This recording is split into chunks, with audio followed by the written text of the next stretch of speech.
아멘. 자, 오늘도 좋은 날입니다. 우리가 그리스도의 몸, 바로 우리 주님의 교회를 위해 어떻게 우리가 열매를 맺어야 하는가, 그런 내용으로 말씀을 나누고 있습니다. 그래서 우리의 봉사는 사람을 얻어 하나님께 드리는 것인데, 사람을 얻는 그 목적은 바로 그리스도의 몸, 그리스도의 몸의 지체로 세우기 위한 것이다. 이러한 기본 전제가 있습니다. 그래서 우리가 이러한 봉사를 할 때 기본적으로 우리가 알아야 할 것, 지난 시간에 말씀을 드렸습니다. 교회라는 것은 바로 생명의 유기체다, 이렇게 말씀을 드렸고, 우리가 교회에서 봉사할 때 어떤 사무적인 외적인 일도 중요하지만 진정한 봉사는 바로 생명을 공급하고 나누어 주는 것이다. 우리가 무엇을 하든지 우리가 사무적인 어떤 외적인 일을 할지라도 그 깊은 곳에는 내가 모든 자들에게, 만나는 모든 자들에게 바로 생명을 공급하는 것이 진정한 봉사다, 이러한 의미로 말씀을 드렸고, 우리가 다른 사람한테 생명을 주려면 다른 사람에게 관심을 가져야 된다. 사람에게 관심을 가져야 된다. 일이 아니라 사람에게 관심을 가져야 된다. 그래서 우리가 먼저는 믿지 않는 사람들에게 관심이 있어야죠.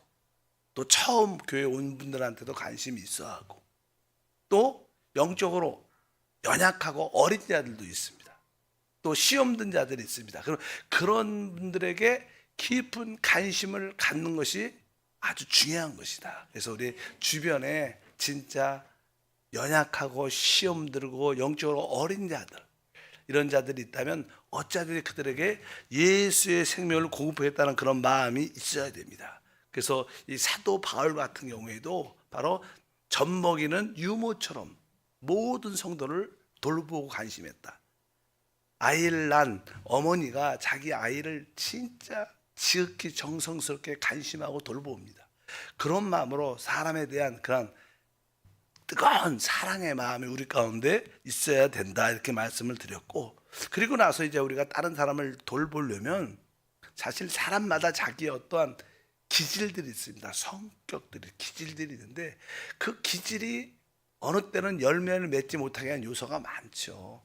사람들의 기질이 사람마다 다르지만 사람을 얻기 위한 합당한 기질이 아니라 사람을 시험 들게 하고, 그러한 기질, 안 좋은 기질도 많이 있기 때문에 그러한 어떤 성격이나 기질조차도 사람을 얻는 그러한 기질로 바뀔 필요가 있다. 변화될 필요가 있다. 이런 기본적인 이해가 있어야 되고, 종종 우리 주변에도 그런 분들이 있죠. 왜 열심히 하는데, 나름대로 많은 사람을 만나고 또 이렇게 양육하려고 하는데 열매가 없어요. 주변에 사람이 없어. 그것은 그 사람의 어떤 성격이나 기질로 인해서 사람들이 잘 안 가는 거죠. 그런 것도 많이 있습니다. 그래서 기질적인 변화가 필요하다. 한편적으로 열매는 알다시피 주님께서 포도나무고 우리는 가지인데, 가지에 열매를 맺는 그 주된 이유는 바로 그 포도나무의 진액을 마음껏 빨아들이고 누릴 때 그 가지는 열매를 맺게 돼 있어요. 그러니까 이 열매는 바로 우리가 주님의 그 생명을 풍성하게 누릴 때 자연스럽게 맺어지는 것이다.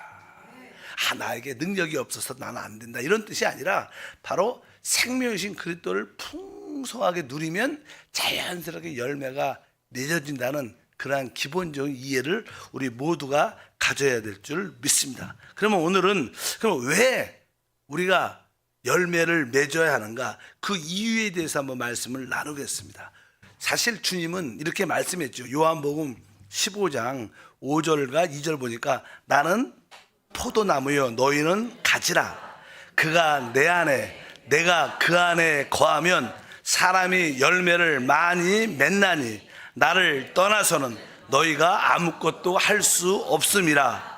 무릇 내게 붙어 있어 열매를 맺지 아니한 가지는 아버지께서 그것을 제거해 버리시고, 무릇 열매를 맺는 가지는 더 열매를 맺게 하려 하여 그것을 깨끗하게 하시느니라. 주님은 포도나무고 우리는 자연스럽게 가집니다. 구원받은 모든 자들은 다 주님의 가지입니다. 이 가지의 사명은 열매를 맺는 것인 줄 믿습니다. 근데 여기 보니까 우리가 열매를 맺지 않으면, 뒤에 보니까 쭉 기록되어 있죠. 열매를 맺지 아니하는 가지는 아버지께서 그것을 제거해 버린다, 이렇게 말씀합니다. 그러니까 그 열매를 맺지 아니하면 우리가 그 주님과의 영적인 친밀한 풍성한 누림을 갖지 못한다는 것입니다. 한번 이렇게 가지가 됐으면 그 가지는 사실 어떻게 보면 영원한 가지죠. 다만 주님의 그 풍성한 축복을 누리지 못한다는 그런 의미를 가지고 있습니다. 15장 6절 말씀을 연이어서 읽어보니까 사람이 내 안에 거하지 아니하면 가지처럼 밖에 벌어져 마르나니 사람들이 그것을 모아다가 불에 던져 사르느니라. 그러니까 우리가 열매가 없으면 점점점 우리가 말라진다는 것은 주님의 그 풍성함을 누릴 수 없다고 말하고, 또 하물며 뒤에 보니까 불에 던져 사른다는 말씀을 합니다. 그러니까 우리에게 어떠한 징계도 따를 수 있다는 말이에요.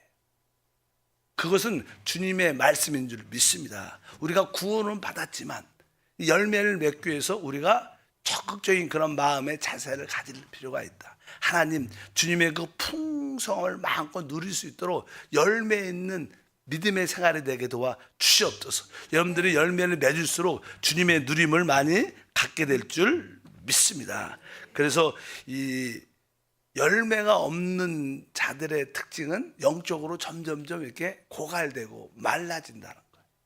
그리고 이 삶의 여유와 풍성함이 많이 부족하는 경우가 많죠. 뭐 세상적인 누림은 있을지라도 주님이 주시는 영적인 진정한 축복을 갖지 못한다는 것을 우리가 아시기를 바랍니다.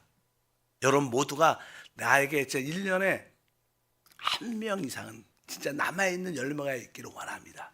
뜨거운 그런 애통함이 있기를 바랍니다. 자, 그래서 이 처음 열매를 이렇게 잘 맺는 사람들은요, 한번 열매를 맺을 수 있도록 하나님의 은혜로 그것을 첫 열매를 갖도록 돌파를 해봤기 때문에, 한번 영적으로 이게 한번 뚫어봤기 때문에 또 두 번째, 세 번째는 자연스럽게 씌워질 수가 있어요. 그렇기 때문에 하나님 나에게 그 올해 첫 열매를 한번 가질 수 있도록 도와주시옵소서. 사랑에 관심을 갖고 여러분들이 모든 주변을 돌아보면서 또 기도하면서 적극적으로 우리가 만나고 접촉하면서 사람을 얻기를 축복합니다. 특별히 우리 다른 어떤 종교 이단적인 그런 사람들을 보면 진짜 적극적으로 사람을 접촉해요. 적극적으로 사람을 찾아와요. 그렇지 않습니까? 뭐 여호와의 증인도 계속 종종 옛날에 보면 막 집에 계속 찾아오고, 뭐 또 이단들도 계속 어찌하든지 이런 방법으로 저런 뭐 사람들을 접촉해서 뭐 마케팅 전략을 갖고 뭐 어찌하든지 사람들을 많이 접촉하려고 해. 일단은 사람을 만나야지 뭐가 될 거 아니에요. 그러니까 이 사람을 접촉하는 그런 훈련도 우리에게 중요한 것을 분명히 아시길 바랍니다. 그래서 나는 가지인데 나는 당연하게 가지로서 열매를 맺어야 된다.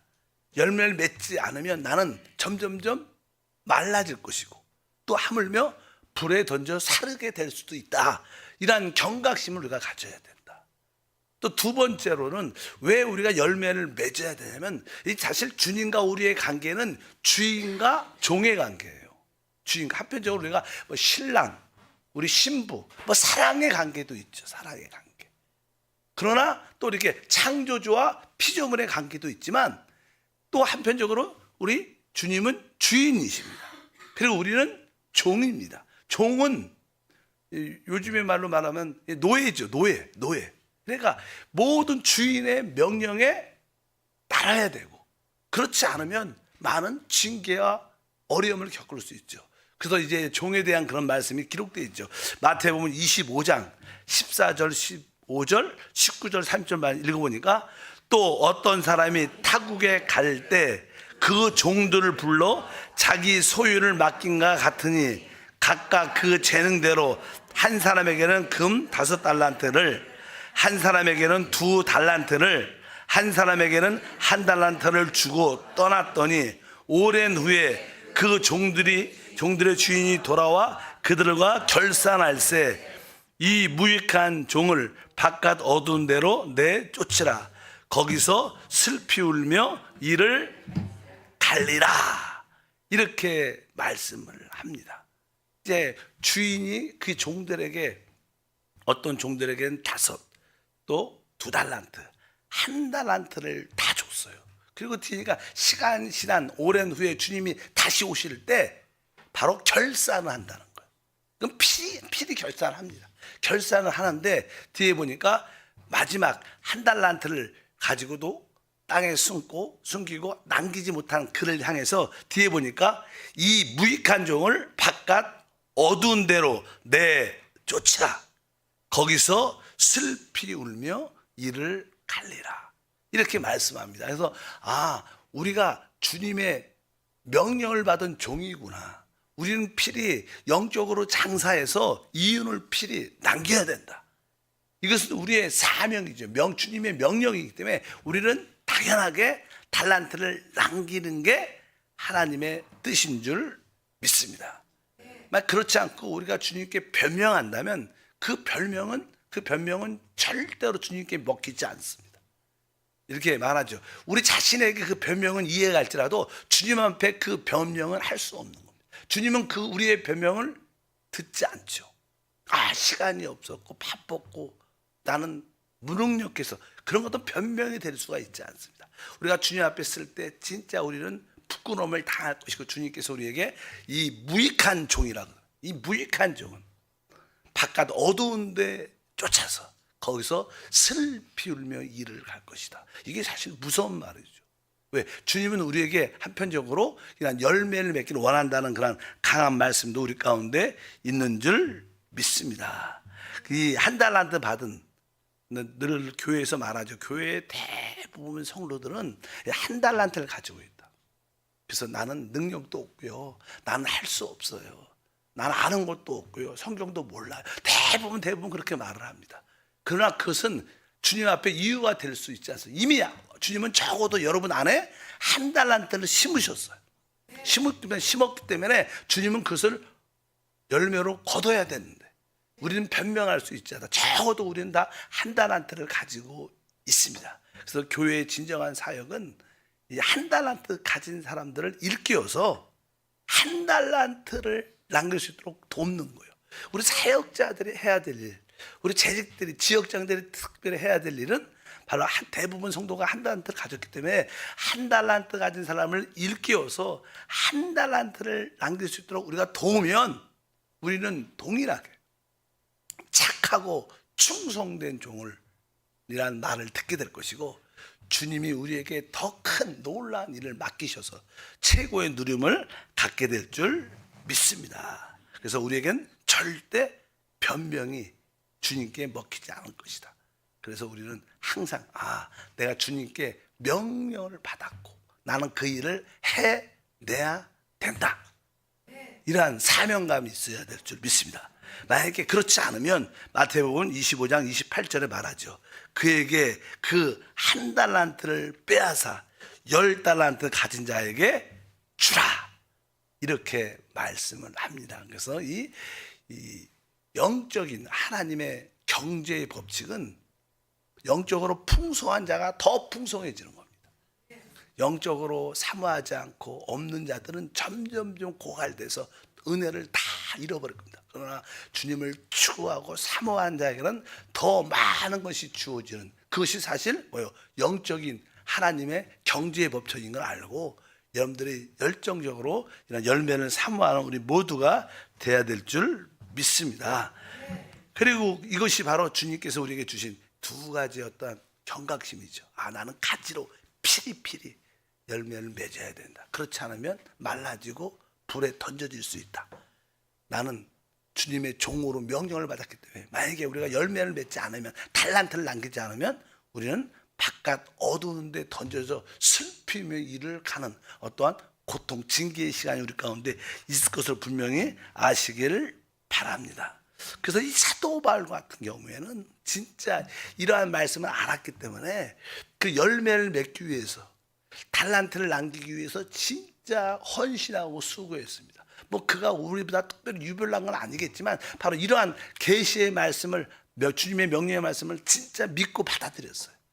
그래서 그는 이렇게 고백하지요. 고린도전서 9장 22절에 그 말씀 말고 그 앞에 있는 고린도후서 12장 15절에 내가 너희 영혼을 위하여 크게 기뻐함으로 재물을 사용하고 또 내 자신까지도 내어 주리니 너희를 더욱 사랑할수록 나는 사랑을 덜 받겠느냐. 이 사도 바울은 사람을 얻어 하나님께 드리기 위해서 진짜 내가 기쁨으로 내가 가진 재물도 사용한다. 사실 하나님이 우리에게 물질을 주시죠. 생활할 수 있도록 기본적인 생활할 수 있도록 물질도 주시고 풍성하게 주시는 이유는 바로 그 물질을 통해서 사람을 얻으라고 주신 거예요. 그런 인식이 있어요. 내가 우리 다른 영혼 구원을 위해서 내가 물질을 신고 여러 가지 여러분들 그런 마음을 사도 바울은 내가 재물을 사람을 얻기 위해서 재물도 사용하고 또 말하죠. 또 내 자신까지도 내어준다. 그 온 존재, 뭐 그가 가진 것은 물질뿐만 아니라 그에게 시간도 있었고 사랑도 있었고 많은 지혜도 있었고 자기의 온 존재를 사람 얻는 데 소비했다는 거예요. 이것이 사실 우리의 자세인 줄 알아야 됩니다. 예, 이 땅에서 우리가 사람을 얻고 사람을 살리고 회복하는 것만 영원히 남습니다. 영원히. 왜? 이것은 하나님께 드리는 거예요. 뭐 다른 것들은 뭐 이렇게 사람들한테 인정받을 수도 있겠지만 그러나 이 사람을 얻고 회복하는 일은 하나님이 영원히 기억하는 일이다. 그래서 이 전도가 얼마나 중요한 것인지 복음 전파가 얼마나 중요한 것인지 그 결과를 통하여 여러분에게 꼭 열매가 있길 주님으로 축복합니다. 그래서 바울은 고백했죠. 고린도전서 9장 22절에 그 사람을 얻기 위해서 약한 자들에게는 내가 약한 자와 같이 된 것은 약한 자들을 얻고자 하며 내가 여러 사람에게 여러 모습으로 된 것은 아무쪼록 몇 사람이라도 구원하고자 함이니 이런 말씀을 하고 있습니다. 그래서 어차피 사람을 얻기 위해서 연약한 자들에게는 연약한 모습으로 같이 눈높이를 맞추면서 같이 그를 얻기 위해서 또 여러 상황에 따라서 그 상황에 오직 목표는 바로 다른 것이 아니라 바로 사람을 얻기 위한 것이다. 이렇게 고백하는 것을 우리가 분명히 알아야 됩니다. 사실 우리가 사람을 얻어 하나님께 드리려고 우리가 수고하는 그런 가정 가운데 있으면요, 사실 하나님이 우리를 돌봐주셔요. 많은 사람들이 말하죠. 하나님 날 좀 지켜주시옵소서, 날 축복해 주시옵소서, 나를 보호해 주시옵소서. 이렇게 우리는 그런 기도를 왜? 우리 삶에 어려움이 많으니까. 근데 사실 주님의 돌보심을 받을 수 있는 최고의 길은 우리가 다른 사람을 돌볼 때 우리가 주님의 돌보심을 받는다. 이것이 바로 하나님의 경제 영적인 원리인 줄 믿습니다. 늘 말하죠. 심은 대로 거둔다. 내가 진짜 사랑을 받기 원하면 다른 사람에 먼저 사랑을 주는 것도 세상의 이치예요. 그렇지 않습니까? 내가 무엇을 대접받고 원하면 내가 다른 사람에게 그런 대접을 해줘야 또 그것이 돌아오는 겁니다. 세상도 그럽니다. 하나님의 영적인 법칙도 먼저 우리가 주는 겁니다. 우리가 다른 사람을 먼저 살리고 그를 회복하면 바로 그들을 영적으로 돌보면 하나님이 우리를 영적으로 돌보시고 지키시고 보호하시는 줄 믿습니다. 우리가 너무나 잘 아는 누가복음 6장 38절이죠. 주라 그리하면 너희에게 줄 것이니 곧 후히 되어 누르고 흔들어 넘치도록 하여 너희에게 안겨주리라. 너희가 헤아리는 그 헤아림으로 너희도 헤아림을 도로 받을 것이니라. 아멘. 그래서 우리에게는 적어도 한 달란트를 갖고 있어요. 우리는 줄 수 있는 무엇인가도 있습니다. 적어도 우리가 아무것도 없다면 우리는 적어도 그들을 위해서 중보할 수 있는 기도의 영혼이 있어요. 그래서 우리가 다른 사람을 위해서 기도한다는 것은 진짜 축복입니다. 결국 다른 사람의 필요를 위해서 기도를 해주면 결국 우리의 필요도 하나님께서 해결해 주는 그런 은혜와 축복도 함께함을 믿고, 그래서 이 교회에서 이 중보기도 체험을 많이 한 사람들이 많죠. 야, 중보기도가 놀랍다. 결국 그 중보기도가 많은 사람들 유익고 응답을 주지만 결국 그 중보기도가 우리 자신에게 돌아와요. 결국 그것이 우리 자신에게 돌아와서 우리가 그 충만한 축복을 누릴 줄 믿습니다. 그래서 주님의 말씀은 주라. 그래야만 너에게 줄 것이다. 그뿐만 아니라 너희가 헤아리는 그 헤아림으로 너희도 헤아림을 도로 받을 것이다. 우리에게 필요한 것이 있으면 남을 위해서, 그들의 필요를 위해서 먼저 기도해 주는 거예요.